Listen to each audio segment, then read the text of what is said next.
Mais d'abord, si on parlait de se balader dans la région, Jean-Seb. On va les rencontrer dans notre grande série des héros du patrimoine. Quelqu'un qui va nous rejoindre sur ce plateau dans quelques instants. Il s'appelle Nicolas Navarro. Ça fait près de 20 ans, et il en a 35, qu'il consacre sa vie à un château, celui que ses parents ont acheté, le château du Tailly. Nous sommes à Duclair. Alors vous allez voir que lorsqu'on est châtelain, eh ben, aujourd'hui, au XXIe siècle, il faut savoir tout faire. Propriété privée depuis sa construction au XVIe siècle, le château du Tailly fait peau neuve depuis plusieurs années. Contrairement aux apparences, Nicolas n'est pas le jardinier de la propriété, mais bel et bien le châtelain lui-même. Le retour des beaux jours annonce la réouverture des lieux au public. C'est l'heure des derniers préparatifs. La période hivernale au château fait une rupture avec la période de la saison touristique. Donc automatiquement, c'est toute une période au cours de laquelle on organise nos travaux. Venant dans un château, les gens s'attendent à avoir de beaux jardins, un bel intérieur, soigné, propre. Mais il est vrai que les châteaux ont changé et nous n'avons plus 15 ou 20 salariés comme il pouvait y avoir dans le temps. On fait avec nos petits moyens, notre temps et l'argent qu'on a. Et là, vous avez le cas concret, vous avez Quentin à gauche qui est notre salarié, donc le chef jardinier. C'est facile puisqu'il est seul avec moi. Et ensuite, vous avez Ronan qui est un ami depuis déjà de longue date. Bon, je reviens. Vous l'aurez compris, au château du Tailly, il faut savoir retrousser ses manches. Nicolas le sait mieux que personne. Voilà 18 ans qu'il s'attelle à rénover l'édifice.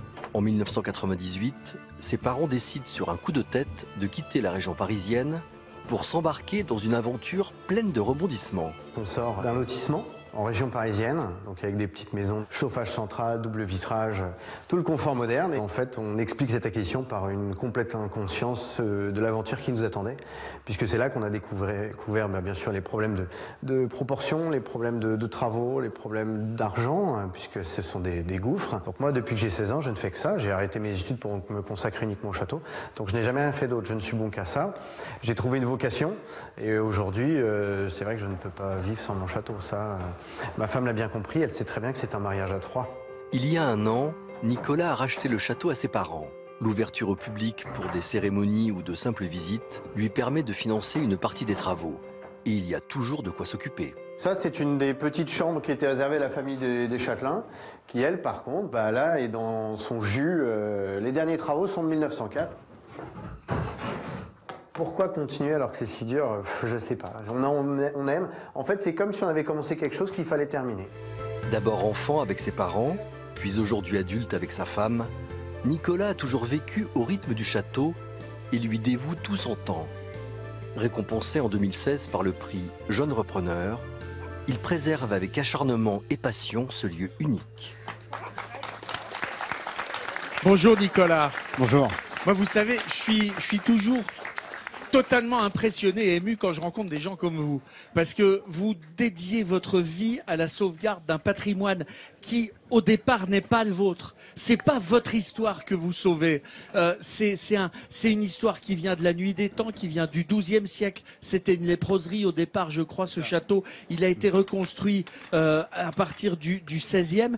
Et vous vous êtes approprié avec vos parents cette histoire. Qu'est-ce qui vous fait courir aujourd'hui ? L'amour du château, envie de continuer, le faire renaître, le restaurer et le remettre un peu dans l'état qu'il était, essayer de maintenir, sauvegarder pour transmettre, partager. Hein, c'est une aventure de partage, un château comme ça, l'ouvrir au public, c'est des échanges, c'est très enrichissant et c'est passionnant. Et c'était naturel pour vous, parce que c'est votre père, c'est vos parents qui vous ont embarqué dans cette histoire. Oui. Vous aviez 16 ans à peine, oui.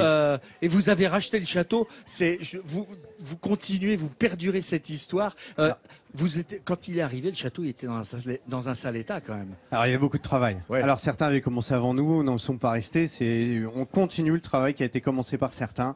Et voilà, et j'espère le transmettre à mes enfants aussi. Mais mes parents m'ont mis dedans, on est arrivé là-dedans. Il a fallu trouver tout de suite des solutions urgentes. Nicolas, et se mettre à fond dedans. Quand vous dites remettre en état comme à quelle époque exactement? Alors c'est toujours compliqué parce qu'il y a les travaux qu'on aime qui ont été faits, les agrandissements ou pas. Bien sûr, dans le bâti, on touche pas. C'est surtout remettre, restaurer tel que ça pouvait l'être à la fin de la construction d'un bâti. D'accord.